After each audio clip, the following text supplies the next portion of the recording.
அதிகாரம் 1வது வசனத்திலிருந்து 8வது வசனத்தை நம்ம இன்றைக்கு பார்ப்போம். யோவான் 15வது அதிகாரம் 1வது வசனத்திலிருந்து 8வது வசனம். John chapter 15 verse 1 to 8. யோவான், இது எல்லாத்துக்கும் தெரிஞ்ச வசனம் தான். ஹல்லேலூயா, இது எல்லாத்துக்கும் நன்கு தெரிந்த வசனம். ஆனா இன்றைக்கு ஒரு தடவை மறுபடியும் நம்ம கோட்ரு பண்ணுவோம். யோவான் 15வது அதிகாரம் 1லிருந்து 8வது வசனம்.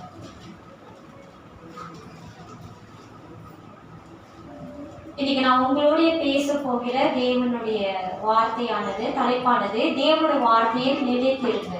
ஆமென். தேவனுடைய வார்த்தையில் நிலைத்திருங்க. இந்த வசனத்தை கேட்டா நம்ம சொல்லுவாங்க, தேவனே திராட்சை செடி அப்படின்னு தலைப்பெடுப்பாங்க. ஆனா உங்களுக்கு இன்னைக்கு நான் என்ன சேர்க்கணும்னு நினைக்கிறேனோ அதை நான் தலைப்பா வைத்திருக்கேன். தேவனோட வார்த்தையில நிலைத்திருங்க. என்னோட சேர்ந்து படிங்க. நான் மெய்யான திராட்சை செடி, என் பிதா திராட்சை தோட்டக்காரர்.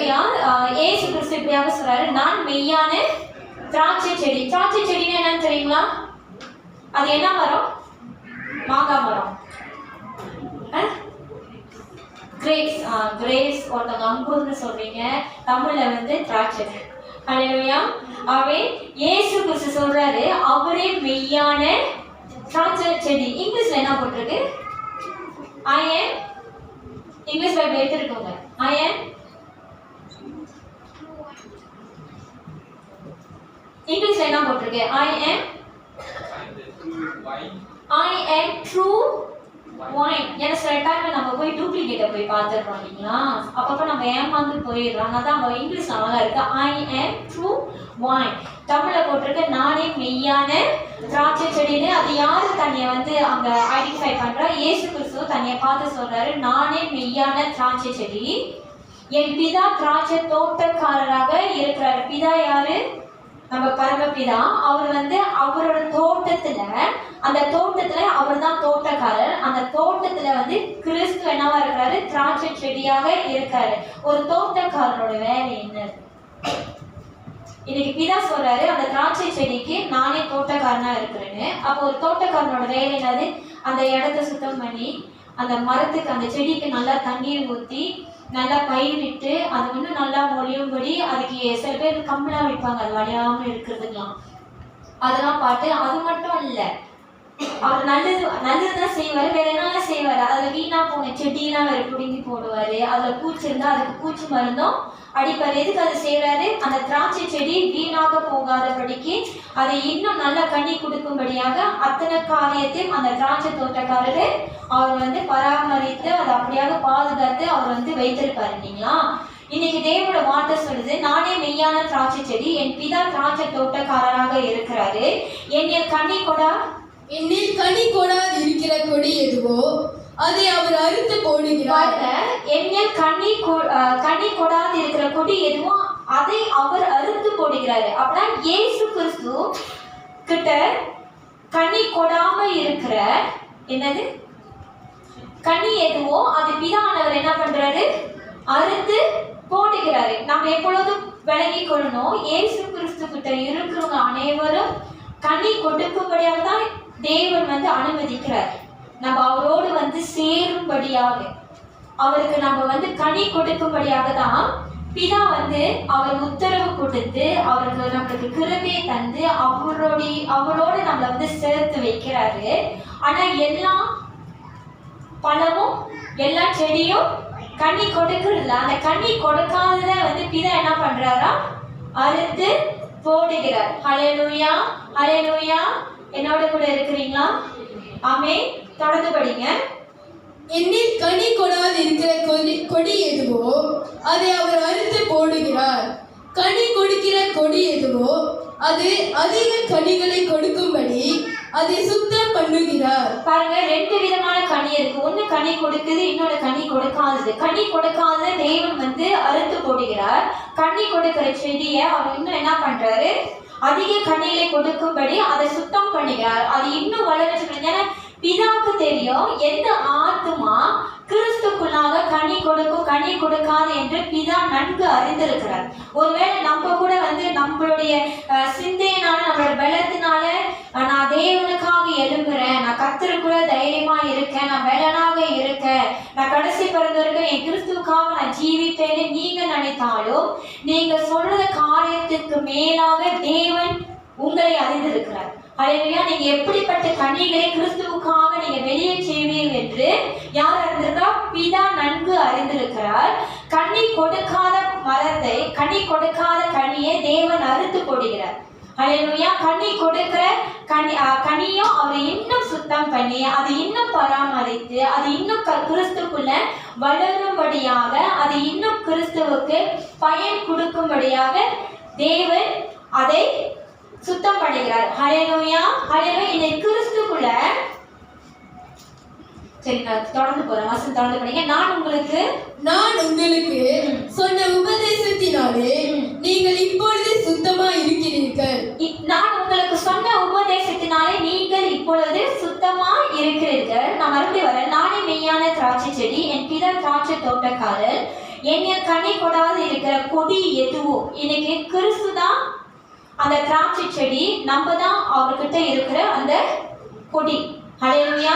கனி கொடுக்காத கொடி எதுவோ? கொடின்னு என்னன்னு தெரியுங்களா உங்களுக்கு? என்னது தீபத்தி கொடின்னு பேசுறேன்? பிரான்ச். இப்போ ஒரு மரம் இருந்தால் அதுக்கு நிறைய கிளைகள் இருக்கும் இல்லையா? ஆமே, நிறைய கிளைகள் இருக்கும் தானே? இந்த திராட்சை செடியோட கொடி இப்படியா? ஹல்லேலூயா. எது கனி கொடுக்காத கொடி எதுவோ அது தேவன் வந்து அறுத்து போடுகிறார் சொல்றாரு. எது கனி கொடுக்குதோ அந்த கொடியை தேவன் இன்னும் சுத்தம் பண்ணுகிறார் சொல்றாரு. இன்னைக்கு கிறிஸ்துவோடைய கொடி நம்ம தான். ஹல்லேலூயா. கொடியாக இருப்பது நீங்களும் நானும் தான். அது மட்டும் இல்ல, கனி பாருங்க, அவர் அறுத்து போடுகிறார். கனி கொடுக்கிற கொடி எதுவோ அது அதிக கனிகளை கொடுக்கும்படி அதை சுத்தம் பண்ணுகிறார். நான் உங்களுக்கு சொன்ன உபதேசத்தினாலே நீங்கள் இப்பொழுது சுத்தமாய் இருக்கிறீர்கள். நீங்க இன்னும் அதிக கனிகளை கிறிஸ்துவுக்கு கொடுக்கும்படியாக தேவன் தன்னுடைய உபதேசத்தினால, தன்னுடைய வார்த்தையினால நம்மளை சுத்தம் பண்ணி நம்மளை இன்னும் கனி கொடுக்கும்படியாக அவர் நம்மளை விலகி செய்கிறார். ஹல்லேலூயா. ஹல்லேலூயா. தேவனோட வார்த்தை சாதாரணமான வார்த்தையாக எண்ணாதீங்க. மனுஷனோட வார்த்தை தான் சாதாரணமான வார்த்தை. ஹல்லேலூயா. மனுஷன் எப்படி இருமனம் உள்ளவனாக இருக்கிறானோ அவனோட வார்த்தையும் அப்படிப்பட்டதாக இருக்கும். அவன் இன்றைக்கு ஒன்று சொல்லுவான், நாளைக்கு இன்னொன்னு செய்வான். ஹல்லேலூயா. மனுஷர்கள் அநேக நேரத்துல சொல்லுற காரியத்தை செய்கிறவர்களாக இருக்க மாட்டாங்க. மனுஷனோட வார்த்தை சில டைம் உண்மையாகவும் இருக்காது. ஆனா தேவனோட வார்த்தையும் சத்தியம் உள்ளது, ஜீவன் உள்ளது, அது ஆவியாக இருக்கிறது. ஆமே. மரித்து போனவனை உயிரோடு எழுப்புகிற வார்த்தை தான் இயேசு கிறிஸ்துவோடைய வார்த்தை. ஹல்லேலூயா. சோர்ந்து போனவனை எழுப்பு செய்கிறது தான் தேவனுடைய வார்த்தை. அல்ல, இன்னைக்கு தேவன் உங்களின் என்னையும் அவருடைய உபதேசத்தினால அவருடைய வார்த்தையினால நம்மளை சுத்தம் பண்ணி அவர் வைத்திருக்கிறார். ஹல்லேலூயா. நீங்க எந்த அளவுக்கு தேவனோட வார்த்தையை நீங்க கேட்கிறீர்களோ, எந்த அளவுக்கு தேவனோட வார்த்தையை நீங்க தியானிக்கிறீர்களோ, எந்த அளவுக்கு தேவனோட வார்த்தையை நீங்க விசுவாசிக்கிறீர்களோ அந்த அளவுக்கு உங்களுக்குள்ள இருக்கிற எல்லா தீமையான காரியங்கள், எல்லா கெட்ட சிந்தைகள், எல்லா கெட்ட சுபாவங்கள் உங்களை விட்டு நீங்கிறதை உங்களால அறிந்து கொள்ள முடியும். ஹல்லேலூயா. தேவனோட வார்த்தை பரிசுத்தமான வார்த்தை. அந்த பரிசுத்தமான வார்த்தை உங்ககிட்ட நெருங்க உங்களுக்குள்ள இருக்கிற தீமை உங்களை விட்டு விலகும். ஹல்லேலூயா. அந்த பரிசுத்த வார்த்தை உங்களை ஆண்டு கொள்றதும் உங்களை அதிகாரி கொண்டு உங்களை வழி நடத்துறதும் உங்களால பார்க்க முடியும். ஹல்லேலூயா. ஹல்லேலூயா. என்னோட கூட இருக்கிறீங்களா? ஆமென். ஹல்லேலூயா. நாம் எப்பொழுது விளங்கிக் கொள்ளணும், தேவனோட வார்த்தை ஒருபோதும் நம்மளை தீமையை செய்யும்படியாக, தீமையில வாழும்படியாக, அப்படின்னா பாவத்துல ஜீவிக்கும்படியாக என்றுமே தேவனோட வார்த்தை நம்ம கிட்ட வராது. ஹல்லேலூயா. நம்ம எபிசோட் கிளாஸ்ல கூட கற்றுக் கொடுத்த ஞாபகம் இருக்கு. தேவனோட வார்த்தை கெட்டவனா இருக்கிற நம்மள நல்லவனாக மாற்றுறது தான் தேவனோட வார்த்தை. ஹல்லேலூயா. இன்னைக்கு ஒரு மனுஷன் தேவனோட வார்த்தையை கேட்டு அவனுக்குள்ள நன்மையான காரியத்தை தோன்றாமல் தீமையான காரியத்தை தோன்ற செய்துனா, என்னோட இருக்கீங்களா? தீமையான காரியத்தை தோன்று செய்துனா நீங்க மாமிச பிரகாரமாக அந்த வார்த்தை நீங்க ஏற்றுக்கொள்றீங்கன்னு அர்த்தம்.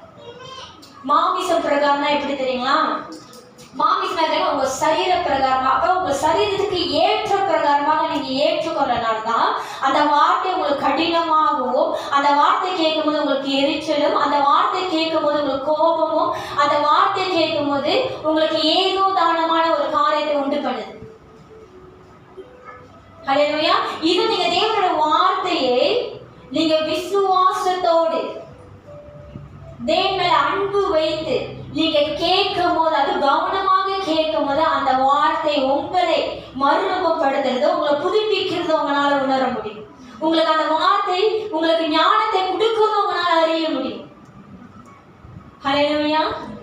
ஆமென் ஆமென். என்னால கர்த்தருக்குள்ள இருக்கிறதுக்கும் உலகத்துல இருக்கிறதுக்கும் என்னால வித்தியாசம் காண முடியுது.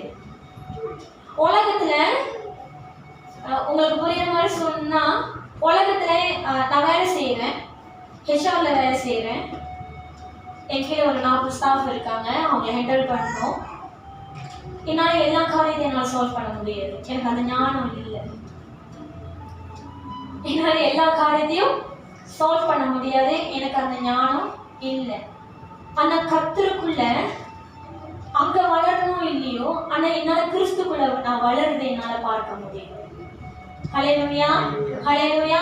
கர்த்தருக்குள்ள தேவன் அவரோட ஞானத்தை கொடுத்து என்னைய வளர செய்யறாரு. ஹல்லேலூயா ஹல்லேலூயா. எனக்கு ஞானத்தை கொடுக்கிறாரு, எனக்கு அறிவை கொடுக்கிறாரு, எனக்கு புத்தியை கொடுக்கிறாரு.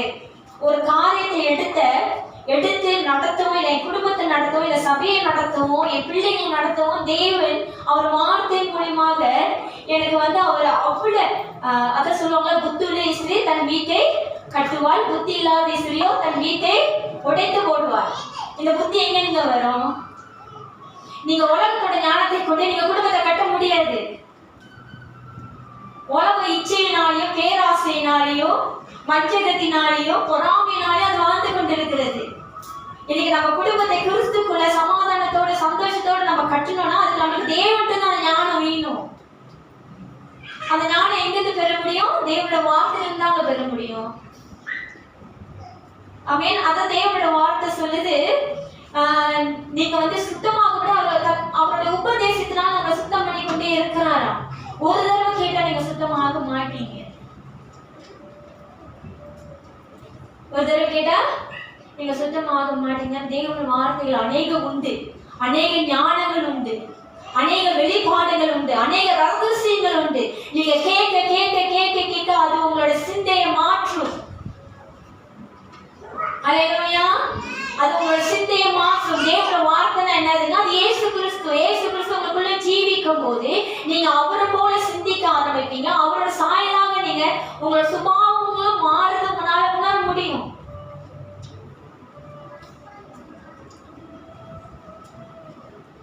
இன்னைக்கு நம்ம எதுக்கு கர்த்தருடைய வார்த்தை கேட்க வரோம்?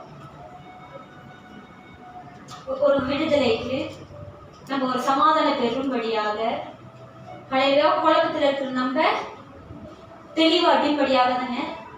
ஆமாங்க தானே. ஹல்லேலூயா. எத்தனை பேர் அது உணர்ந்துருக்கீங்க? சபைக்கு எத்தனை பேர் அது உணர்ந்துருக்கீங்க? ஆமென். ஹல்லேலூயா. அப்ப அந்த வார்த்தை பாருங்க, நான் உங்களுக்கு சொல்றேன், அற்புத அடையாளத்தை நம்புங்க. என்னது? அற்புத அடையாளத்தை நம்புங்க. ஏன்னா இயேசு கிறிஸ்து அதை செஞ்சாரு. எங்க செஞ்சாரு? இஸ்ரேல் ஜனங்கள் மத்தியில அவர் செஞ்சாரு. ஏன்னா அந்த ஜனங்க பார்த்தா தான் நம்புவாங்க. இன்னைக்கு நம்ம அப்படிப்பட்ட ஜனங்களா? நீங்களும் பார்த்தா தான் நம்புவீங்களா? தேவனோட மகிமை அற்புத அதிசயம் செஞ்சாதான் நீங்க விசுவாசிப்பீங்களா? அற்புதம் அடையாளம் இருக்கிற வரைக்கும் தான் உங்களுக்கு இயேசு ஞாபகம் இருக்கும். ஆனா தேவனோட வார்த்தை என்றென்றுக்கும் உங்களுக்குள்ள அது வெறுக்கப்பட்டுக்கிட்டே இருக்கும். அது இருக்கிற வரைக்கும் நீங்க தேவனை நினைவை கூர்ந்து கொண்டே இருப்பீங்க. இதுதான் அந்த தேவனோட வார்த்தையில இருக்கிற வல்லமை. ஹல்லேலூயா. ஆமாங்க தானே. இப்போ ஒரு அற்புத அடையாளம் நடந்துருச்சு, அது உங்களுக்கு ஞாபகம் இருக்கு. நம்ம மனுஷனாச்சே, ஒரு மாசத்துல நம்ம எல்லாமே மறந்துடுவோம். ஞாபகத்தில் இருக்கிற வரைக்கும் தான் தேவ நாமம் மகிமைப்படுத்துவோம், அவரை துதிப்போம், அவரை குறித்து சாட்சி சொல்லுவோம். மறந்துட்டோம்னா இயேசுவையும் மறந்துடும். தேவனோட வார்த்தை அப்படி இல்லைங்க. அது நல்ல நிலத்துல விதைக்கப்பட்டுருச்சுன்னா அது நிச்சயமாகவே கனி கொடுக்கும் உங்க வாழ்க்கையில. ஹல்லேலூயா. அது ஒரு நாள் கூட வீண் போகாது. ஆமென். ஹல்லேலூயா. அது அழிந்து போகாது. நீங்க அழிந்து போகிற வரைக்கும் அது அழிந்து போகாது. நீங்க உயிரோடு இருக்க நாள் வரைக்கும் அந்த வார்த்தை உங்களுக்குள்ள ஜீவித்து கொண்டே இருக்கும்.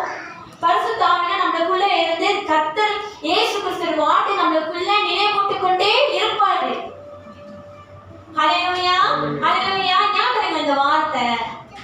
ஆமென். ஹல்லேலூயா. உலகத்துல இருக்கவங்க யாருமே நம்மள வந்து தெளிவான ஒரு பாதைக்குள்ள நம்மள வழி நடத்த முடியாது, தேவனோட வார்த்தையை தவிர.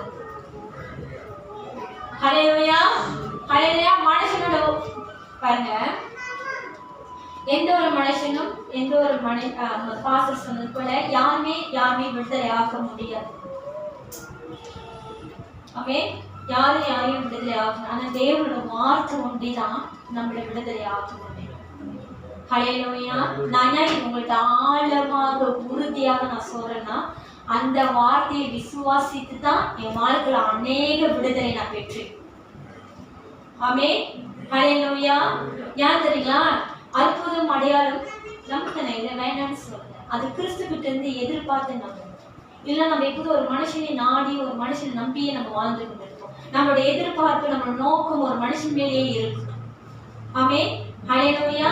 ஆனா நீங்க வார்த்தையை நம்பினீங்கன்னா உங்களோட விசுவாசம் யார் மேல? இயேசு மேல. தொடர்ந்து பண்ணீங்க. நான் உங்களுக்கு சொன்ன உபதேசத்தினாலே நீங்க இப்பொழுது சுத்தமா இருக்கிறீர்கள், என்னை நிலைத்திருங்கள், நானும் உங்களை நிலைத்திருப்பேன். கிறிஸ்து சொல்றாரு, நீங்க என்னோட வார்த்தையில நிலைத்திருந்தீங்கன்னா நான் உங்களோட நிலைத்திருப்பேன். பாருங்க, இயேசு கிறிஸ்து பாஸ்டர் ஏற்கனவே பிரசங்கம் பண்ணாரு இல்லையா? பரிசுத்த ஆவியானவர் நம்மளுக்கு எப்படியாக கொடுக்கப்பட்டாரு? அவர் முத்திரையாக நம்மளுக்கு கொடுக்கப்பட்டாச்சு. அவர் எந்த சூழ்நிலையும் நம்மளை விட்டு விலகுற ஆவியானவர் கிடையாது. ஆமென். நம்ம துன்பத்தின் மத்தியில, வேதனை மத்தியில, பாதல் மத்தியில போனாலும் அங்கேயும் பரிசுத்த ஆவியானவர் இருக்கிறாரு. சந்தோஷம் மத்தியில, மகிழ்ச்சி மத்தியில அங்கேயும் பரிசுத்த ஆவியானவர் இருக்கிறாரு. இங்க யார் தெரியுமா கிறிஸ்துக்குள்ள நிலைத்து இல்லாம போறா? யார் தங்க பரிசுத்த ஆவியானோட இடை இல்லாம போறா? அதை நம்ப. ஆமென். பிதா குமார பரிசுத்த ஆவியானவர் மூவரும் உண்மையுள்ளவர்களாக இருக்கிறாங்க. உண்மை இல்லாம போகிறது யாரு? நீங்களும் நானும். நீங்க என்னோட நிலைத்திருந்தா நான் உங்களோட நிலைத்திருப்பேன். கிறிஸ்து உங்களோட நிலைத்திருக்கிறதும் முக்கியம், நீங்க கிறிஸ்துக்குள்ள நிலைத்திருக்கிறதும் இன்னும் முக்கியம்.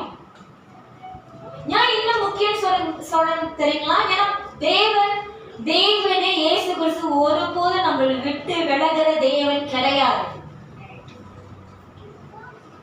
அவர் பாரபட்சம் பார்க்கிற தேவனும் கிடையாது. அவரை எதிர்பார்த்து உங்க கூட இருக்கிற தேவனும் கிடையாது.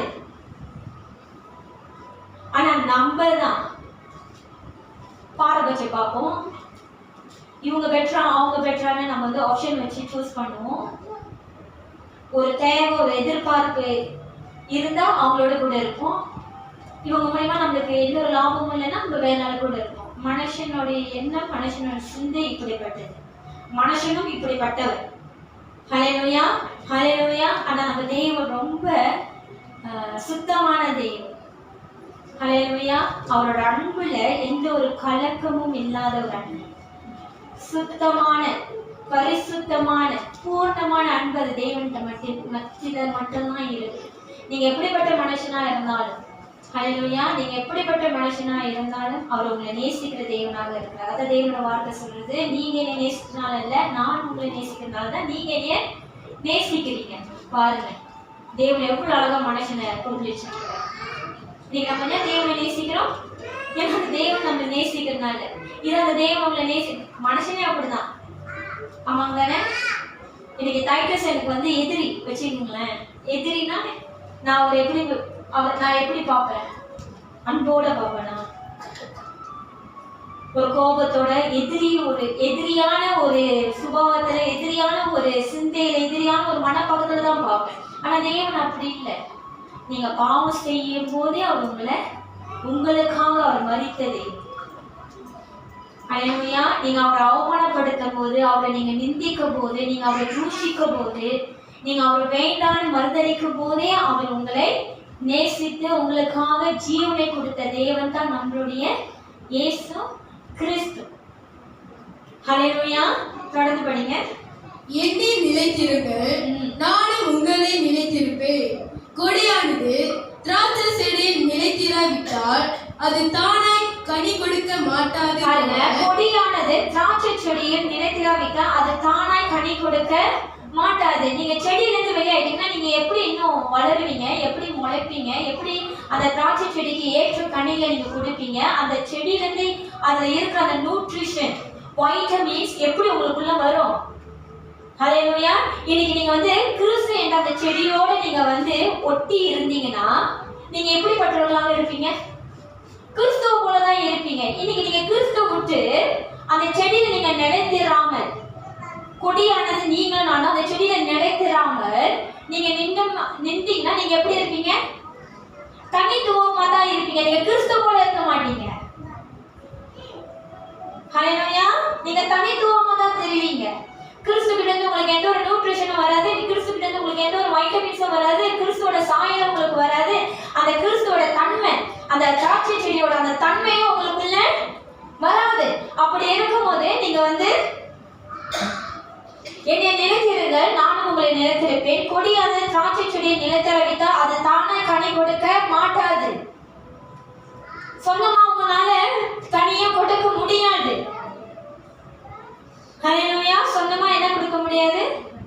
இந்த கனின்னு சொல்றீங்க சிஸ்டர், அது என்ன கனி? செடி யாருன்னு சொல்லிட்டீங்க. செடி யாரு? இயேசு. கொடி யாரு? தோட்டக்காரர் யாரு? அப்ப கனி என்ன சிஸ்டர்? கனி என்னோட சேர்ந்த கலாத்தியர் 5வது அதிகாரம் 22, 23 வசனத்தை எடுத்துக்கணும்.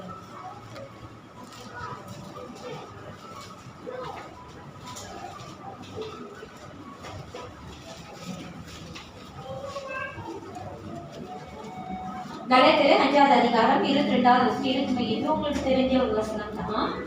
கலாத்தியர் 5வது அதிகாரம் 22வது வசனமும் 23வது வசனம்.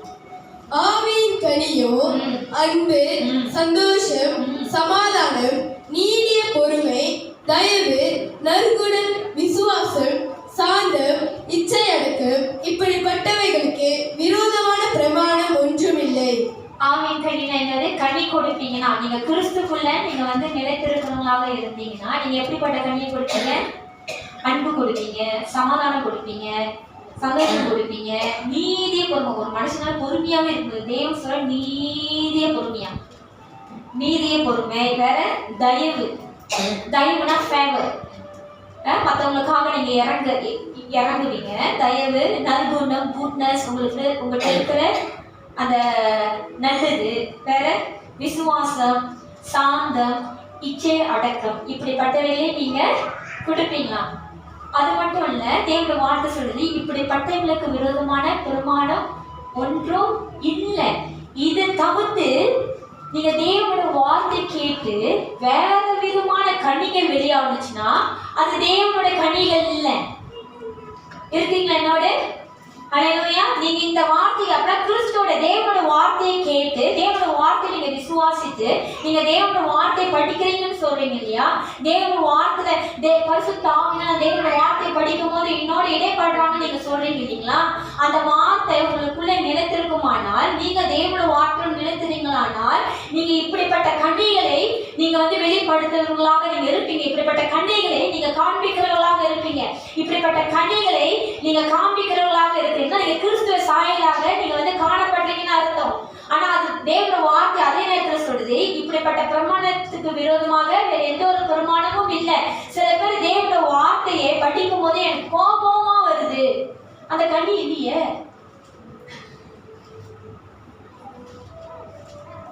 ஆமா, அப்படிதான் சொல்லுது. இப்படிப்பட்ட வார்த்தைகளுக்கு பிரமாணத்துக்கு விரோதமாக வேற எந்த ஒரு பிரமாணம் இல்லை.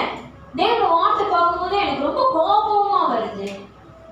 தேவனோட வார்த்தை படிக்கும் போது தான் தெரியுது இவன் கண்டிப்பா நரகத்துக்கு தான் போவான். நியாயத்திற்கு சொல்லுவீங்க தேவனோட வார்த்தை. புரியுதுங்களா? நீங்க தேவனோட வார்த்தை படிக்கும் போது உங்களுக்குள்ள இப்படிப்பட்ட குணங்கள் தான் உண்டாகுமே தவிர அது தவிர்த்து வேற குணங்கள் வேற ஆவிகள் உங்கள்கிட்ட இருந்து வந்துச்சுன்னா அது பரிசுத்த ஆவினால் உண்டாகல, உனக்குள்ள இருக்கிற சொந்த ஆவி உண்டாக்குதுன்னு அர்த்தம். ஆமென். ஹல்லேலூயா. பாருங்க, தேவனோட வார்த்தை சொல்லுது விசுவாசத்தினால் நீதிமான் பிழைப்பான். எப்படி விசுவாசத்தினால் நீதிமான் பிழைக்கிறான்? விசுவாசத்தினால் நீதிமான் பிழைப்பான். நீங்க தேவனோட வார்த்தையை கேட்டு கேட்டு நீங்க எந்த அளவுக்கு விசுவாசிக்கிறீங்களோ ஹல்லேலூயா. நான் தான் முதல்ல சொன்னேன்ல, தேவனோட வார்த்தை நீங்க கேட்க கேட்க உங்களுக்குள்ள இருக்கிற பழைய மனுஷன், பழைய சுபாவம், பழைய உங்களோட மாமிசக்குரிய சிந்தை, உங்களோட மாமிசக்குரிய அப்படின்னா உலக பிரமாணமான வாழ்க்கை, அது எல்லாமே மாற்றப்படும் இல்லைங்களா? ஆமாங்க தானே? ஹல்லேலூயா. நம்ம இன்னைக்கு ஒரு காரியம் செய்யும் போது அந்த தேவனோட வார்த்தை நமக்குள்ள நிலைத்திருந்தால் நம்மளால அதை என்ன சொல்லுவாங்க, பகுத்தறிய முடியும், எது நல்லது எது கெட்டது என்று. ஹல்லேலூயா. ஹல்லேலூயா. இன்னைக்கு தேவனோட வார்த்தை சொல்லுது, பழி வாங்குறது உங்களுடைய அல்ல, அது என்னுடையது. அப்புறம் தேவனோட வார்த்தை சொல்லுது, தீமை செஞ்சவங்களுக்கு நன்மை செய்யுங்க. ஹல்லேலூயா. ஒரு கண்ணத்தை அறிஞ்சா மறு கண்ணத்தை காட்டுங்க. நீங்க தேவனோட வார்த்தையில நிலைத்திருக்கிறவங்களான இருந்துச்சுன்னா உங்களுக்கு எவ்வளவு பெரிய உபத்திரவம், உங்களுக்கு யாரு என்ன பண்ணினாலும் நீங்க என்ன தெரியுங்களா சொல்லுவீங்க? பரவாயில்ல, நல்லா இருக்கட்டும், ஏன்னா தேவனோட வார்த்தை சொல்லுது, தீமை செஞ்சவங்களுக்கு நன்மை செய்யு. அதுல ஒரு கணத்தை காட்டினா மறு கணத்தை காட்டுது. இதுதாங்க விசுவாசம் உங்களை நீதிமானாக மாற்றப்படுது. ஹல்லேலூயா. நீங்க விசுவாசத்துல வாழ்றீங்க. நீங்க பார்க்கல தேவன் நம்மளுக்காக பழி வாங்குவாரா இல்லையான்னு, ஆனா அந்த வார்த்தையை நீங்க விசுவாசிக்கிறீங்க பாருங்க. விசுவாசித்து அந்த வார்த்தை விசுவாசத்தை நீங்க இப்படியாக உங்களை நல்லவனாக மாற்றீங்க பாருங்க. இதுதாங்க விசுவாசம் தான் நீதிமான் பிழைப்பான். நீங்க அநேக பேரை விசுவாசம் நீதிமான் பிழைப்பான்னு சொல்லிட்டு அப்படியே உட்கார்ந்து இருக்கிறாங்க, ஆனா கனி தெரியாது. ஹல்லேலூயா. உங்களுக்கு அங்க நீதிய பொறுமை வந்துருச்சு, அவங்க சாந்தம் வந்துருச்சு, நற்குணம் வந்துருச்சு, உங்களுக்கு தயவு வந்துருச்சு. ஹல்லேலூயா. இப்படிப்பட்ட கனிகள் தான் உங்க மத்தியில உருவாகணும். ஹல்லேலூயா. எப்படிப்பட்ட கனி? இப்படிப்பட்ட கனிகள் தான் உங்க மத்தியில உருவாகணும். இப்படிப்பட்ட கனிகளை தான் நீங்க வெளிப்படுத்தணும். தொடர்ந்து படிக்கும் முதல் வசனம் 4. என்னை நிலைத்திருங்கள், நானும் உங்களை நிலைத்திருப்பேன். கொடியானது திராட்சை செடியில் நிலைத்திராவிட்டால் அது தானா கனி கொடுக்க மாட்டாது. நீங்க தேவனோட வார்த்தை நிலைத்திருந்தால் மட்டுமே உங்களால ஆவின் கனியை உங்களால வெளிப்படுத்த முடியும். ஆவின் கனி அது கிறிஸ்துவினால உங்க மத்தியில ஹல்லேலூயா உருவாக்கப்படுகிற ஒரு காரியம், பரிசுத்த ஆவியினுடைய உதவினால. ஆமென். தொடர்ந்து படிங்க. நீங்களும் என்னை நிலைத்திராவிட்டால் கனி கொடுக்க மாட்டீர்கள். நானே திராட்சை செடி, நீங்கள் கனி கொடுங்கள்.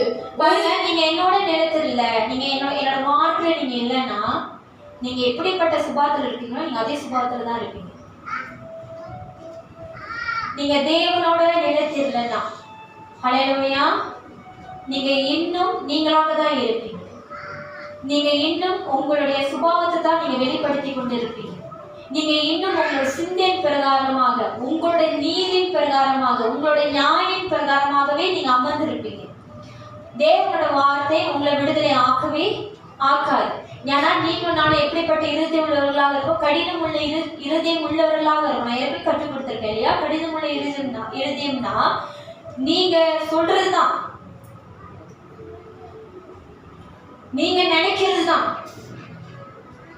இப்படிப்பட்ட மனுஷன்ட்ட நம்ம எவ்வளவுதான் தேவனோட வார்த்தையை கொண்டு வந்து பேசினாலும் அவங்கள சமாதானத்துக்குள்ள கொண்டு செல்ல முடியாது. ஹல்லேலூயா. அவங்கள நீங்க விடுதலை ஆக்கவும் முடியாது. அப்ப என்ன சிஸ்டர் பண்றது? ஜெபம் பண்ணுங்க. ஆமென். அவங்களுக்காக ஜெபம் பண்ணுங்க. நீங்க நிலைத்திராவிட்டால் கனி கொடுக்க மாட்டீர்கள். நானே திராட்சை செடி, நீங்கள் கொடிகள். ஒருவன் என்னிலும் நான் அவனிலும் நிலைத்திருந்தால் அவன் மிகுந்த கனிகளை கொடுப்பானா? கொடுப்பான். என்னை அல்லாமல் உங்களால் ஒன்றும் செய்ய கூடாது. உங்க வாழ்க்கையில தேவனோட வார்த்தை இல்லைன்னா உங்களால கிறிஸ்துவுக்காக எந்த ஒரு கனியும் உங்களால குட்டுக்கவும் முடியாது. இன்னைக்கு அநேக குடும்பத்துல ஞாபகங்கள், தோல்விகள், அநேக கருத்து வேறுபாடுகள், அநேக சண்டை சச்சரவுகள், அநேக பிரிவினைகள். ஏன்னா நீங்க நம்ம யாருமே கர்த்தருடைய வார்த்தையில நம்ம நிலைத்திருக்கிறது இல்லை. நிலைத்திருக்கிறது மட்டும் இல்ல, நம்ம அந்த கிறிஸ்துவே நம்மளுக்கு விசுவாசமும் ஒரு சில சமயத்தில் நம்மளுக்கு இருக்கவும் மாட்டுது. இன்னும் நம்மளோட சொந்த பலத்தினாலும் நம்ம சொந்த முயற்சினாலும் எல்லாத்தையும் நம்ம ஜெயக்கொள்ளுன்னு நம்ம பார்க்கிறோம். ஆனா தேவனோட வார்த்தை சொல்லுது, நான் உங்களிலும் நீங்க என்னிலும் நிலைத்திருக்கேன்னா உங்களால எதுவுமே செய்ய முடியாது.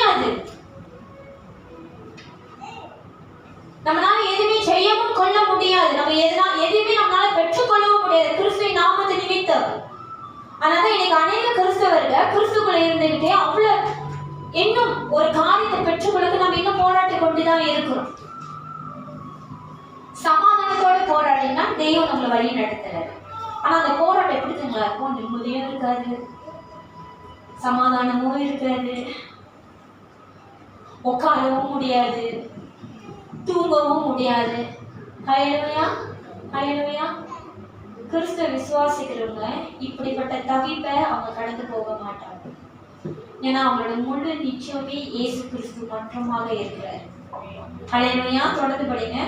ஒருவன் என்னில் நிலைத்திராவிட்டால் வெளியே எரியுண்ட கொடியை போல அவன் எரியுண்டு உலர்ந்து போவான். பாருங்க, ஒருவன் என்ன முதல் தேவனோட வார்த்தை சொன்னிச்சு, என் கூட நீங்க நிலைத்திரன்னா இந்த கனி கொடுக்காவிட்டா உங்களை என்ன பண்ணிடுவார தேவன்? அறுத்து போடுவார சொன்னாரு. நீங்க என்னோட நிலைத்திரலன்னா நீங்க உங்களால ஒன்றுமே செய்ய முடியாது சொன்னாரு. இப்ப தேவன் சொல்றாரு, நீங்க என்னோட நீங்க நிலைத்திரலன்னா அப்படின்னா தேவனோட வார்த்தையில நீங்க உறுதியாக நீங்க நிக்கலைன்னா தேவனோட வார்த்தை சொல்றது வெளியே எரி உண்டு. வெளியே இப்ப எதுல நம்ம தூக்கி போடுவோம்? குப்பை. தேவனி அழகா சொல்றாங்க, குப்பை ஒன்றுக்கும் உதவாது. அப்படிப்பட்ட காரியமாக நம்ம காணப்பட்டுவோம். இருந்தும் பிரயோஜனம் இல்லை, இருந்தும் என்ன பயன்? கனியும் கொடுக்க முடியல. இருக்கிறவங்களுக்கு ஏன் தோட்டக்காரரு அந்த பூச்சிலாம் கடிச்சிச்சுன்னா ஏன் வெட்டி போடுறாங்க? இல்ல பூச்சி வந்தா ஏன் அதுக்கு பூச்சி மருந்து அடிக்கிறாங்க? ஏன்னா பக்கத்தை அதை கெடுத்துடக்கூடாது. ஆமாங்க தானே சிஸ்டர்? ஆமாங்க. அதுக்காக தான் தோட்டக்காரன் அந்த சுத்த வேலையெல்லாம் பார்க்குறாரு. ஹல்லேலூயா, ஹல்லேலூயா. இன்னைக்கு உங்களுக்குள்ள ஆனால் நம்ம தேவன் ரொம்ப நல்லவர் இல்லையா? அவர் பூச்சி கிடைக்காதபடிக்கு அதனால தான் பூச்சி மருந்து அடிக்கிறாரு. ஆமாம் தானே? அப்பயும் அந்த பூச்சி கடிச்சிடுது. என்ன பண்ணிடுது? கடிச்சிடுது. கடிச்சிருச்சுன்னா அதுக்கு எந்த ஒரு வைட்டமின்ஸும் இல்லையே. அது கெட்டு போகிறது இல்லாமல் பக்கத்துல செடியும் அது வீணாக்குது இல்லையா? அதனால தேவன் என்ன பண்றாரு? அதை வெட்டி போட்டுறாரு. அதே போலதான் நீங்க தேவனோட நீங்க நிலைத்திரலன்னா நீங்க எவ்வளவுதான் நீங்க கிறிஸ்துவங்க, நான் ஞானஸ்தானம் எடுத்துட்டேன், நான் கிறிஸ்துவ பார்க்க நான் சனிக்கிழமை ஆராதனைக்கு போய் நீங்க சொல்லியும் பட் யூ ஆர் நத்திங். என்னது? You are nothing. உங்களால மற்றவங்களுக்கு தான் என்னது நஷ்டம். உங்களுக்காக மற்றவங்களுக்கு தவிப்பு. அது தேவன் என்ன சொல்றாருன்னா, வெளியே எரியுண்ட கொடியை போல அவன் எரியுண்டு உழந்து போவான். இல்லைன்னா நீங்க உழந்து போகிறவங்க தான் காணப்படுவீங்க. நீ எப்போதும் சோர்ந்து போய் ஒரு உற்சாகம் இல்லாம ஒரு பலனற்றவனாக நீங்க காணப்படுவீங்க. தொடர்ந்து அப்படிப்பட்டவைகளை சேர்த்து அக்கினியிலே போடுகிறார்கள், அவைகள் எரிந்து போம்.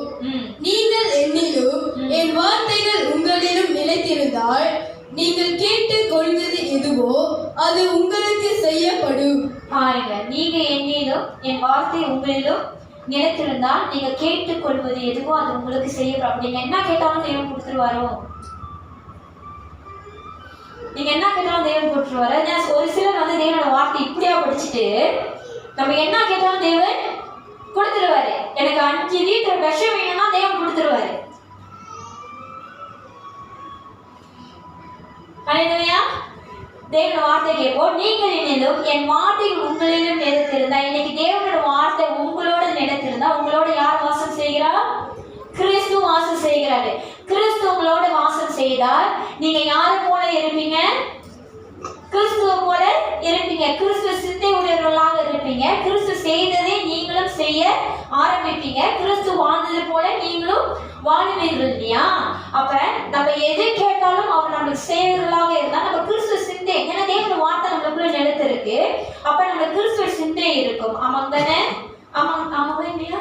கிறிஸ்துவ சிந்தை இருக்கும் இல்லையா? அப்ப தேவனோட சித்தம் என்னது என்று நம்மால் அறிந்து கொள்ள முடியும். அறிந்து கொண்டு தேவனோட சித்தத்தின் பிரகாரமாக நம்ம எதை கேட்டாலும் தேவன் நம்மளுக்கு செய்கிறவராக இருக்கிறார். ஹல்லேலூயா, ஹல்லேலூயா. இன்னைக்கு தேவனோட சித்தம் நான் என்னதான் விலகி சொன்னாலும் உங்களுக்கு புரியாது. தேவனோட வார்த்தையில நிரம்பி வாங்க, உங்களுக்கு தெரியும் தேவனோட சித்தம் என்னது. ஹல்லேலூயா. எங்களுக்கு நிறைய ஒரு அனுபவம் இருக்கும், அது எங்களோட அனுபவம், உங்களால ஏற்றுக்கொள்ள முடியாது, ஏன்னா நீங்க அதை கடந்து போகுது. ஆமென். ஹல்லேலூயா. எதை கேட்டாலும் அவர் செய்கிற தேவன் கிடையாது. நீங்க அவரோட சித்தத்தின் பிரகாரமாக எப்ப நீங்க அவர் சித்தத்தை அறிந்து கொள்ளுங்க, தேவனோட வார்த்தை உங்களோட நிலைத்திருக்கும் போது, நீங்கள் அவரோட நிலைத்திருக்கும் போது, அவர் உங்களோட நிலைத்திருக்கும் போது நீங்க கிறிஸ்துவோட சிந்தை உடையவர்களாக இருப்பீங்க. கிறிஸ்துவ சிந்தை உடையவர்கள், கிறிஸ்துவோட விருப்பம், ஆசை, அவருடைய ஏக்கம், அவரோட நோக்கம் என்னது என்று அறிந்து கொள்வர்களாக இருப்பீங்க. அதுக்கு ஏற்ற பிரகாரமாக தான் நீங்க கேட்கிறவர்களாக இருப்பீங்க. தவிர உங்க மாமிசத்துக்கு, உங்களுக்கு விருப்பத்துக்கு, உங்களோட இச்சைக்கு, உங்களோட தேவை சந்திக்கப்படுறதுக்காக கேட்கறதுலாம் தேவன் செய்ய மாட்டார். ஹல்லேலூயா. இந்த பாஸ்டர் அழகாக ஒரு வசனம் கொடுத்தாரு. ஆக்சுவலாக அந்த வசனம் நானும் எடுத்து வச்சிருந்தேன், ஆனால் பாஸ்டருக்கு தெரியாது. என்னோட சேர்ந்து 1 யோவான் 5வது அதிகாரம் 14வது வசனமும் 15வது வசனத்தை எடுத்துக்கொள்ளுங்க.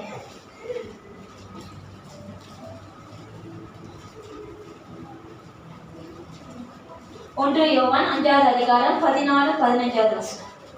நாம் எதையாகிலும் அவருடைய சித்தத்தின்படி கேட்டால், நான் சொன்னேன் இல்லையா, நம்ம எதை கேட்டாலும் தேவன் செய்வாரா? இல்லை. இந்த வசனம் சொல்லுது 1 யோவான் 5வது அதிகாரம் 14, 15வது வசனம். நாம் எதையாகிலும் அவருடைய சித்தத்தின்படி கேட்டால், அவருடைய சித்தம் என்னது என்று உங்களுக்கு எப்ப விளங்கும்? நீங்க அவரோட வார்த்தையோட நிலைத்திருக்கும் போது, அவர் உங்களோட நிலைத்திருக்கும் போது, அப்பதான் உங்களால் அறிந்து கொள்ள முடியும் பிதாவோட சித்தம் என்னதென்று. அப்ப நீங்க அதை அறிந்து கொண்டு நம்ம எதையாகிலும் அவர் சித்தத்தின்படி கேட்டால் அவர் நமக்கு செவி கொடுக்கிறார் என்பது அவரை பற்றி நாம் கொண்டிருக்கிற தைரியம். பாருங்க, உங்களுக்கு மட்டும் தெரிஞ்சிச்சுன்னா நீங்க வந்து பிதாவோட சித்தம்னா பிதா விரும்புகிற காரியத்தையும் பிதாவோட சித்தத்தின் பிரகாரமாக நீங்க ஒரு காரியத்தை கேட்குறீங்கன்னு உங்களுக்கு தெரிஞ்சிச்சுன்னா நீங்க எப்படி இருப்பீங்க? தைரியமா இருப்பீங்க. அதுதான் அந்த வசனம் சொல்லுது. ஹல்லேலூயா. எத்தனை பேர் கடந்து போயிருக்கீங்க? ஹல்லேலூயா. எந்த ஒரு பாருங்க, நீங்க பிதாவோட சித்தத்தின்படி கேட்கிறவங்க, ஹல்லேலூயா, கேட்டு முடிஞ்சு சந்தேகம் வராது, பயம் வராது. நடக்குமா நடக்காத, நான் மீண்டும் போய் ஜெபம் பண்ணிட்டேன், முதல்ல ஜெபம் பண்ணேன், நடக்குமா நடக்காதா, உங்களுக்கு அந்த ஒரு கைகமும் வராது. தேவனோட வார்த்தை ரொம்ப தெளிவா சொல்லுது.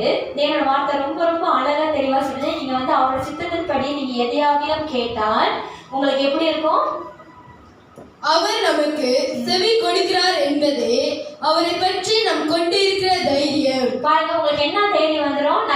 நான் கேட்கிறேன், நான் செய்கிற விண்ணப்பத்தை அவர் கேட்கிறார் என்று உங்களுக்கு ஒரு தைரியம் வந்துடும், உங்களுக்கு ஒரு நிச்சயம் வந்துடும்.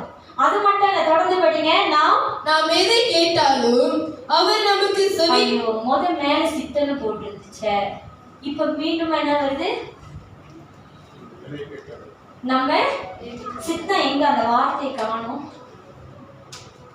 ஹல்லேலூயா. ஹல்லேலூயா. தேவனுடைய வார்த்தையை நம்ம தெளிவாக படித்தோம்னா நம்மளால புரிந்து கொள்ள முடியும். நாம் எதை அவருடைய சித்தத்தின்படி கேட்டாலும் அவர் நமக்கு செவி கொடுக்கிறாங்க. மேல அப்படிதான் போட்டு மேல சொல்லிட்டாரு தானே? என்னன்னு சொல்லியிருந்தாரு மேல உள்ள வசனத்துல? நாம் எதையாகிலும் அவருடைய சித்தத்தின்படி கேட்டால், அது வந்து அக்கா, இது வந்து தம்பி, நீங்க தான் புரிஞ்சிக்கணும். ஹல்லேலூயா. அப்ப நம்ம எதை அவருடைய சித்தத்தின்படி கேட்டாலும், அப்படின்னா நாம் எதை கேட்டாலும் அவர் நமக்கு முதல்ல உங்களுக்கு ஒரு நிச்சயம் வந்துருச்சு, ஒரு தைரியம் வந்துருச்சு. நம்ம அவர் சித்தத்தைப்படி கேட்கிறோம்னு நீங்க உணர்ந்து கொண்டீங்க, உங்களால உணர்ந்து கொள்ள முடியும். ஏன்னா உங்கள்கிட்ட என்ன இருக்கு? தேவனோட வார்த்தை இருக்கு. ஆமாங்க தானே? தேவனோட வார்த்தை உங்களுக்குள்ள இருக்கனால உங்களால நிச்சயம் பண்ண முடியும். தேவன் நம்மளுக்காக செய்வார், தேவன் நம்மளுக்காக யுத்தம் பண்ணுவார், தேவன் இந்த காரியத்தை நம்மளுக்கு வாய்க்க பண்ணி கொடுப்பாருன்னு உங்களுக்கு அந்த ஒரு தைரியம் வந்துடும். தேவனோட ஜெபத்தை கேட்கிறாருன்னு உங்களுக்கு ஒரு நிச்சயமும் வந்துடும். அது மட்டும் இல்லாம நாம் எதை கேட்டாலும் அவர் நமக்கு செவி கொடுக்கிறார் என்று நாம் அறிந்துமானால் அவரிடத்து நாம் கேட்டவைகள் பெற்று கொண்டும் என்றும் அறிந்திருக்கிறார்.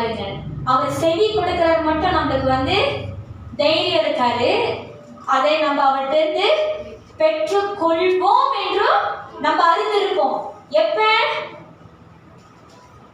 அவருடைய சித்தத்தின்படி நீங்க கேட்கும் போது. ஹல்லேலூயா. அவருடைய சித்தத்தின்படி கேட்கும் போது. ஆமென். நான் உங்களுக்கு சில வசனத்தை நான் இந்த ஜெபத்தை பற்றி இது வந்து பாஸ்ட் வந்து 2020 வந்து ப்ரெசென்ட் பண்ணியிருந்தாரு. 2000 அப்போலாம் எங்களுக்குலாம் யார் இருந்தீங்க தெரியல, உங்களுக்கு ஞாபகம் இருக்கா இல்லையா தெரியல. 2020 ப்ரெசென்ட் பண்ணியிருந்தாரு. இதே காரியத்தை எடுத்து நான் வந்து ஒரு ஃபாஸ்டிங் ப்ரேயரில் பேசியிருந்தேன். உங்களுக்கு நேரம் இருந்தால் இதை போய் வீட்டில் படிங்க. இப்போ நான் எடுத்தேன்னா இது தனி சப்ஜெக்ட் ஆகிடும். ஹல்லேலூயா. எதனால் ஜெபம் கேட்கப்படுது? ஹல்லேலூயா. 5:59 பாருங்க. பாவம், நீங்க இந்த வசனத்தெல்லாம் படிச்சீங்கன்னா போட்டிருக்கோம், பாவம் அவர் உங்களுடைய ஜெபத்தை செவி கொடுக்காதபடிக்கு அவர் மறித்து கொள்றாராம். மறித்து கொள்றாராம். அடுத்தது மற்றவங்களுடைய குற்றங்களை மன்னியாது இருப்பது. இருதயத்தில் அக்கிரம சிந்தை, நீங்க வீணான சிந்தையை வச்சுக்கிட்டு அக்கிரம சிந்தையை வச்சுக்கிட்டு நீங்க தேவனுக்கு போய் கேட்கறதுலாம் நீங்க பெற்றுக்கொள்ளணும்னு நீங்க நினைக்க கூடாது. அது மட்டும் இல்ல, சந்தேகம். ஒருவன் தேவத்தை கேட்கும் போது அவன் பெற்றுக்கொள்வான் என்ற விசுவாசத்தோட கேட்கணுமே தவிர சந்தேகத்தோட கேட்க கூடாது. கிறிஸ்து நமக்கு ஆப்ஷன் இல்ல. அவர் தான் தேவன், அவர் தான் வழி, அவர் தான் சத்தியம், அவர் தான் ஜீவன், அவர் தான் நமக்கு பதிலுமாக இருக்கிறார் என்று அந்த உறுதியோடு நீங்க போய் கேட்கணும். அடுத்தது வீட்டு வார்த்தைகள் இஷ்டப்படி பேசுறது. இன்னைக்கு ஒரு சிலர் மரியாதைலாம் பேசுவாங்க. தாய் தகவல்கிட்டே மரியாதை இருக்காது. எப்படி மரியாதை கொடுத்து பேசணும், ஒரு போதகர்கிட்ட எப்படி பேசணும், ஒரு பெரியவர்கிட்ட எப்படி பேசணும், அதே போல கிறிஸ்துவிட்ட வீண் வார்த்தைகளை வைத்து பேசுறது. ஹல்லேலூயா. அடுத்தது உங்கள் இச்சைகளினால் தகாத விதமாய் விண்ணப்பம். என்ன தெரியுங்களா? உங்களுடைய இச்சை நிறைவேறும்படி. அது கூட பாருங்க எங்க போய் வைக்கிறாங்க, தேவன்கிட்ட போய் வைக்கிறாங்க. ஹல்லேலூயா. ஹல்லேலூயா. நீங்க இதை படிச்சீங்கன்னா செவி கொடுக்க மாட்டாரு, நீங்க பெற்றுக்கொள்ள மாட்டீங்க, நீங்க இப்படி செஞ்சாதான் நீங்க பெற்றுக்கொள்ளுங்க தான் தேவன் வார்த்தை சொல்லியிருக்கு. நீங்க போய் தப்பானதை கேட்டு தேவன் அவ்வளவு சுத்தத்தின் பிரகாரமாக மாட்டினா உங்களுக்கு கொடுக்க மாட்டாரு. என்னது மாத்தி உங்களுக்கு கொடுக்க மாட்டேன். நிறைய பேர் ஐயோ என்னோட தகப்பனார், என்னோட பிதா, நான் தீமை கேட்டவன் எனக்கு நன்மை செய்கிற தேவனா இருக்காரு. ஆமா, நல்ல தேவன். ஹல்லேலூயா. செய்வாரு. நீங்க மனம் திரும்பும் போது அவர் உங்களுக்கு செய்வாரு. ஹல்லேலூயா. ஹல்லேலூயா. உங்க பாவத்தை நீங்க அறிக்கையிடும் போது தேவன் உங்க பட்சத்துல வந்து நிப்பாருங்க. ஹல்லேலூயா. ஹல்லேலூயா. ஹல்லேலூயா. தேவன் தான் எல்லாமே நீங்க நினைக்கும் போது, அவர் இடத்துல நீங்க உடையும் போது, ஆமென். ஹல்லேலூயா. மேபி அவர் இப்படி இருப்பாரு. நீங்க எப்ப உடையறீங்க பாருங்க, கிறிஸ்து தான் எல்லாமே உங்களை அணைத்து கொண்டு தூக்குறவரா இருப்பாரு. ஆமென். ஹல்லேலூயா. இதுதாங்க நம்மளோட தேவன். ஹல்லேலூயா. என்னோட இருக்கிறீங்களா? ஆமென். ஹல்லேலூயா. வசனம் முடிச்சாச்சா? ஓகே. நீங்கள் என்னிலும் என் வார்த்தைகள் உங்களை நிலைத்திருந்தால் நீங்க கேட்டுக்கொள்வது எதுவோ அது உங்களுக்கு செய்யப்படும்.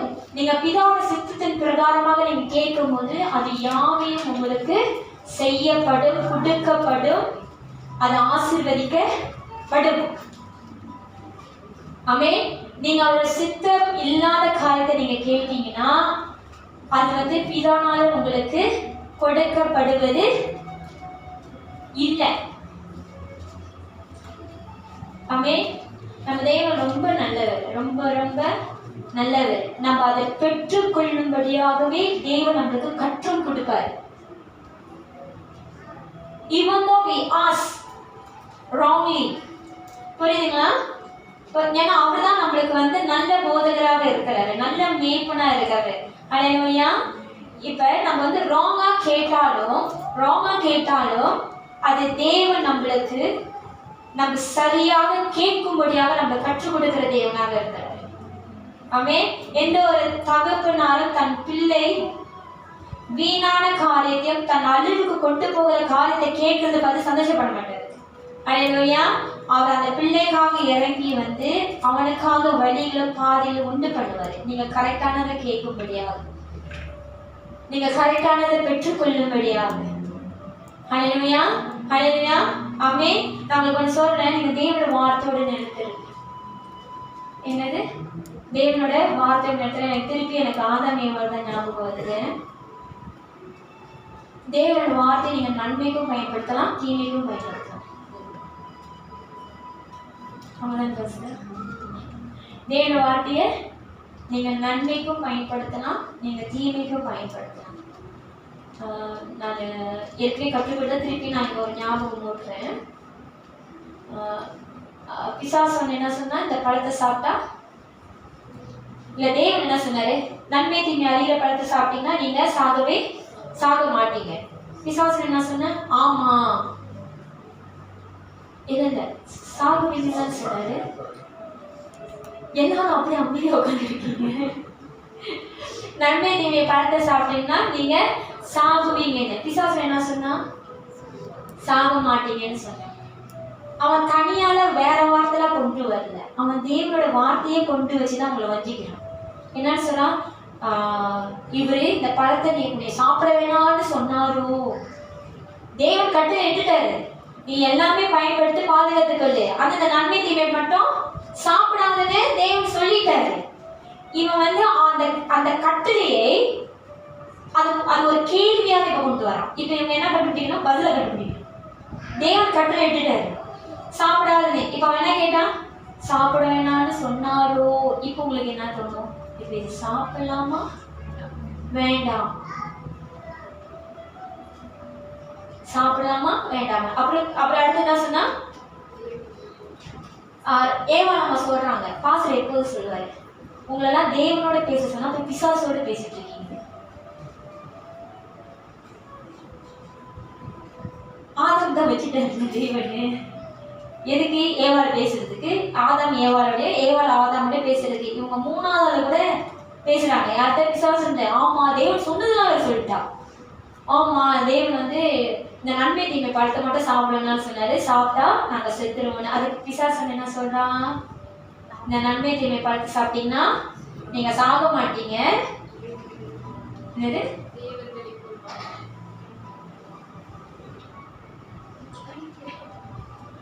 அந்த வருஷம் திருப்பி போகும். 3 எடுங்க, ஜெனசிஸ் 3.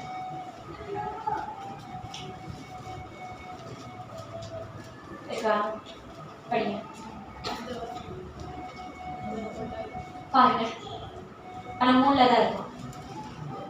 முதல்ல படிங்க.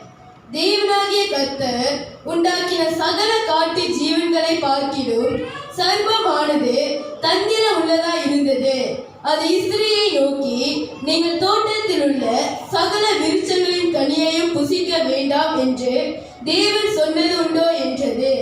இஸ்திரி சர்வத்தை பார்த்து, நாங்கள் தோட்டத்தில் உள்ள விருட்சங்களின் கனிகளை புசிக்கலாம், ஆனாலும் தோட்டத்தின் நடுவில் இருக்கிற விருட்சத்தின் கனியை குறித்து தேவன் நீங்கள் சாகாதபடிக்கு அதை புசிக்கவும் அதை தொடவும் வேண்டாம் என்று சொன்னார் என்றார். புசிக்கவும் தொடவும் வேண்டாம் என்று தேவன் சொன்னார். அப்பொழுது சர்வம் இஸ்திரியை நோக்கி, நீங்கள் சாகவே சாவதில்லை, நீங்கள் இதை புசிக்கும் நாளிலே உங்கள் கண்கள் திறக்கப்படும் என்று. அவர் என்ன சொன்னாரு, என்ன சொன்னா, நீங்க இதை சாப்பிட்டீங்கன்னா நீங்க சாக மாட்டீங்க, அது பொய். அடுத்தது என்ன சொல்றான், உங்கள் கண்கள், அது உண்மை. ஆமா தானே, நன்மை தீமை பழத்தை சாப்பிட்டா உங்க கண்கள் திறக்கப்படும். எது நல்லது எது கெட்டதுன்னு நீங்க அறிந்து கொள்வீங்க. பிசாசு எப்படி இப்படிதாங்க, பொய்யோடு சேர்த்து உண்மையை கலக்கி விட்டுருவான், நம்மளும் கொண்டு போயிடுவோம். புரியுதுங்களா? உண்மையோட சேர்த்து பொய்யோட சேர்த்து அவன் என்ன பண்ணா, நம்ம நார்மலா அவங்க உண்மையை பார்ப்போம், பொய்யை பார்க்க மாட்டோம். அல்லேலூயா. இல்ல பொய்யை பார்த்துருங்க, பொய்யை பார்த்துட்டு அதுதான் உண்மையை நம்பிட்டு உண்மையானது அதுல பொய்யா தெரிஞ்சிடும். அதனாலதான் தேவனோட வார்த்தை சொல்லுது, எல்லா விருட்சத்தின் காத்திலும் அது ரொம்ப தந்திரமானது. யாரு, பிசாசு. பாம்பே பிடிச்சிக்கிட்டு இருக்காதீங்க, பாம்பே பிடிச்சிட. தேவன் சொன்னாரு, அதை நீ புசிக்கவும் வேண்டாம், தொட்டு கூட பார்க்காத. ஏன்னா தொட்டனா அடுத்தது உனக்கு என்ன தோணும், சாப்பிடணும்னு தோணும். நம்மளுடைய இச்சை என்ன ஒரு இடத்துலயே நிக்குது, கையில இருந்து சிந்தைக்கு, இதயத்துக்கு, வாய்க்கு, காதுக்கு, கண்ணுக்கு, எல்லாத்துக்கும் தானே போகுது. அது கடந்து படிங்க. அப்பொழுது சர்வம் இஸ்திரியை நோக்கி, நீங்கள் சாகவே சாவதில்லை, நீங்கள் இதை புசிக்கும் நாளிலே உங்கள் கண்கள் திறக்கப்படும் என்றும் நீங்கள் நன்மை தீமை அறிந்து தேவர்களை போல்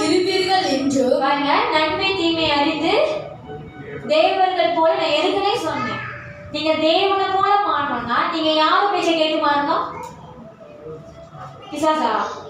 எங்க அப்பா அம்மா? தேவனுடைய வார்த்தை கேட்டு தான் நீங்க மாறணும். பிசாசு சொல்லி நீ தேவனை போல மாறுறனா நீ தேவனை போல மாறல. நீ பிசாசுற வார்த்தை கேட்டா நீ பிசாசு போல தான் நீ மாறுவ. இன்னைக்கு அந்த தெளிவு கூட, பேசிக் தெளிவு கூட நம்மளுக்கு இருக்க மாட்டுது. இன்னைக்கு என் பையன் என்னோட வழிநடத்துறதுக்குள்ள, என்னோட வார்த்தைக்குள்ள அவன் வந்து வழிநடத்தப்படுறான், அவன் வந்து வாழ்றான்னா அவன் யார் போல இருப்பான்? யார் போல இருப்பான்?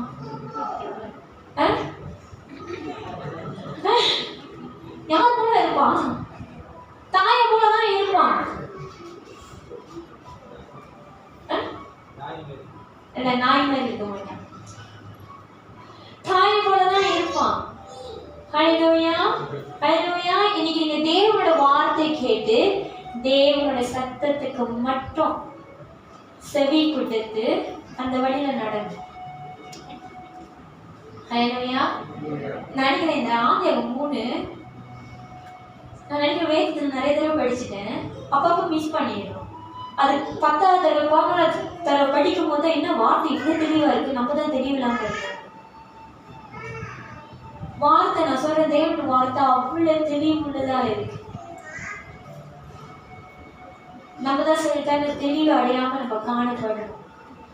ஹல்லேலூயா, ஹல்லேலூயா. தேவன் வார்த்தை நிலைத்திருக்கு. ஆமென். எதை கேட்டாலும் அவர் கொடுப்பாருன்னு சொல்லி கண்டதுகளெல்லாம் கேட்காதீங்க. வேதம் ஒரே ஒரு புஸ்தகம் மட்டும் இல்லை, நிறைய இருக்கு, படிங்க. அப்ப நீங்க விளங்கி கொள்வீங்க எதை கேட்டா தேவன் கொடுப்பாரு. ஹல்லேலூயா, ஹல்லேலூயா. எது பிசாசோட சத்தம், எது தேவனோட சத்தம் என்று வேதத்தை படித்து கண்டு கொள்ளுங்க. ஹல்லேலூயா. எது தெளிவு, எது தெளிவு இல்லாததுன்னு சொல்லி தேவன் வார்த்தை மூலியமாக பெற்றுக்கொள்ளுங்க. ஹல்லேலூயா. இன்னைக்கு நம்மளை கண்டித்து, நம்மளை போதித்து, நம்மளை திடன்படுத்தி, நம்மளை இஸ்திரிப்படுத்தி வழி நடத்துறது இந்த தேவனோட வார்த்தை மட்டும்தான். ஹல்லேலூயா. தேவன் வந்து நம்மளை தனியாக வைக்கல, அந்த செடியில ஒரு கொடியாக வைத்திருக்கிறாரு. ஹல்லேலூயா. அது எவ்வளவு பெரிய கிருபை, எவ்வளவு பெரிய சாக்கியம் தெரியுங்களா? ஆமென்.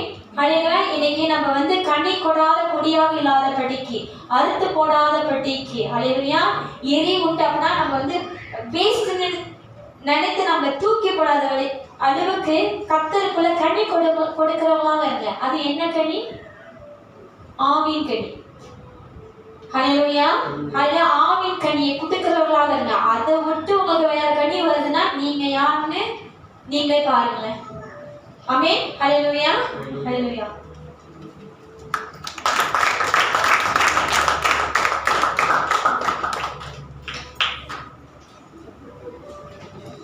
ஹல்லேலூயா. கர்த்தர் நல்லவர். ஆமென். இன்னைக்கு நம்ம வந்து ஆண்டவருக்கு கனி தரணும். ஆமென். எப்படி கனி கொடுக்கணும்னா தேவனோட வார்த்தை. ஆமென். இன்னைக்கு ஆண்டவருடைய வார்த்தை யாரிடத்தில் இருக்குது? இன்னைக்கு நிறைய பேர் இருக்கீங்க. இன்னைக்கு நம்மளுடைய நிலை மாறி இன்னைக்கு நம்ம ஒரு உயர்ந்த நிலையில் இருக்கிறோன்னா அது தேவனோட வார்த்தைனால தான். ஆமென். ஹல்லேலூயா, ஹல்லேலூயா. நீங்கள் எல்லாரும் ஒவ்வொருடைய ஸ்டாரி போய் கேட்டீங்கன்னா, நான் எல்லார் குடும்பத்தில் உட்காந்து பேசும்போது அந்த நிலைகள் எல்லாம் மாற்றினது தேவனோட வார்த்தை தான். ஆமென். ஹல்லேலூயா. நான் டிபராம்மா கூட உட்காந்து பேசும்போதுலாம் அவங்க சிங்கப்பூரில் வாழ்ந்த வாழ்க்கை, அவங்க போன பாதைகள்லாம் கேட்கும்போது அவங்களோட ஊழியக்காரரு வார்த்தையில தான் அவங்களை உற்சாகப்படுத்துறாங்க. ஆமென். இன்னைக்கு அந்த வார்த்தை அந்த குடும்பத்தை கட்டி தேவன் நிறுத்தி வச்சிருக்காரு. இன்னைக்கு அதே போல இன்னைக்கு இந்த சபையில நம்ம இருக்கிறோன்னா, நான் ஒண்ணுதான் சொல்லுவேன், உங்க பாஸ்டர்னாலேயோ நான் செய்யற ஜெபத்தினாலேயோ நல்லா புரிஞ்சுங்க. நீங்க ரொம்ப பேர் வந்து யாரையோ காரணம் சொல்லிட்டு இருக்கீங்க. இன்னைக்கு நம்ம நல்லா இருக்கிறதுக்கு காரணம் வந்து தேவனோட வார்த்தை. ஆமென். அல்லேலூயா. இயேசு நான் சொல்லலாம், இயேசுன்னு சொல்லிட்டுனா எல்லாரும் வந்து வார்த்தையை பார்க்க மாட்டாங்க. இயேசு இயேசு இயேசு இயேசு கடைசி வரைக்கும் ஏசிக்கிட்டே இருக்கிறாங்க. வார்த்தை தான் நம்மளை விடுதலை ஆகும். வசனம் சொல்லுது, வார்த்தை உங்களிலும். ஆமென். கனி தரணும்னா அந்த வார்த்தை நம்மளுக்குள்ள இருக்கணும். இன்னைக்கு உங்க குடும்பம் இன்னும் நல்ல செழிப்பா வரணுமா, உங்க குடும்பத்துல இன்னும் அநேக காரியங்கள் கர்த்தர் செய்யணுமா, இன்னும் அநேக காரியங்கள் கர்த்தருக்கு இடம் கொடுக்கணுமா, நீங்கள் நல்ல தேவனோட வார்த்தையை தியானம் பண்ணுங்க, தேவனோட வார்த்தையை நல்லா படிங்க. இன்னைக்கு இந்த நம்ம குடும்பத்துல இந்த சபையில இன்னும் நம்ம வளரணும்னா, அதனாலதான் இன்னைக்கு சபையில சில காரியங்களை சில போதனைகளை நான் கொண்டு வரும்போது சில தடுமாற்றம் எனக்கே வந்தது. சில தடுமாற்றம் வந்தது. ஏன்னா நாங்க சில போதனை அப்படின்னா இந்த பாஸ்டருக்கெல்லாம் தெரியும்.